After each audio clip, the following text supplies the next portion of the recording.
Hello friends, welcome to AS2 world. ഇന്ന് നമ്മൾ ഉണ്ടാക്കാൻ പോകുന്നത് അവിലീസ് പൊടിയാണ്. വീഡിയോയിലേക്ക് പോകുന്നതിന് മുന്നേ നമ്മുടെ ചാനൽ ആദ്യമായി കാണുകയാണെങ്കിൽ സബ്സ്ക്രൈബ് ചെയ്യാനും കൂടെ കാണുന്ന ബെല്ലൈക്കൺ എനേബിൾ ചെയ്യുകയും വീഡിയോ ഇഷ്ടമായെങ്കിൽ ലൈക്ക് ചെയ്യാനും ഷെയർ ചെയ്യാനും മറക്കല്ലേ. ആദ്യമായിട്ട് അരി നന്നായിട്ട് കഴുകിയെടുക്കുക. ഇവിടെ ഞാൻ റേഷനരിയാണ് ഇതിനുപയോഗിക്കുന്നത്. ഇവിടെ ഞാൻ 1 കപ്പ് അളവിൽ അരിയാണ് എടുത്തിരിക്കുന്നത്. കഴുകിയെടുത്തതിന് ശേഷം അരി ഒരു ചീനിച്ചട്ടിയിലേക്ക് ഇടുക. അരി ലോ ഫ്ലെയിമിൽ വെച്ച് നന്നായി ഇളക്കിയെടുക്കുക. ഒരു ബ്രൗൺ കളർ ആകുന്നത് വരെ ഇളക്കിക്കൊണ്ടിരിക്കുക. വറുത്ത അരി നന്നായിട്ട് തണുത്തതിന് ശേഷം ഒരു മിക്സിയുടെ ജാറിലേക്കിട്ട് പൊടിച്ചെടുക്കുക.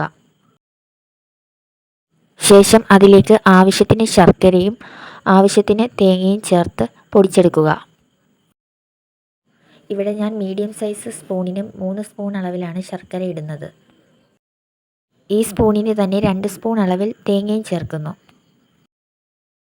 നിങ്ങൾക്ക് ശർക്കരയുടെയും തേങ്ങയുടെയും അളവ് വേണമെങ്കിൽ കൂട്ടിക്കൊടുക്കുകയും ചെയ്യാം. കുട്ടികൾക്കും മുതിർന്നവർക്കും ഒരേപോലെ തന്നെ ഇഷ്ടപ്പെടുന്ന ഹെൽത്തി ആയിട്ടുള്ള ഒരു ഈവനിങ് സ്നാക്ക് റെസിപ്പിയാണ് അവിലീസ് പൊടി. ഇത് നമുക്കൊരു ടിന്നിലിട്ട് അടച്ച് സൂക്ഷിക്കാം. വീഡിയോ ഇഷ്ടമായെങ്കിൽ നമ്മുടെ ചാനൽ സപ്പോർട്ട് ചെയ്യാനും ലൈക്ക് ചെയ്യാനും മറക്കല്ലേ.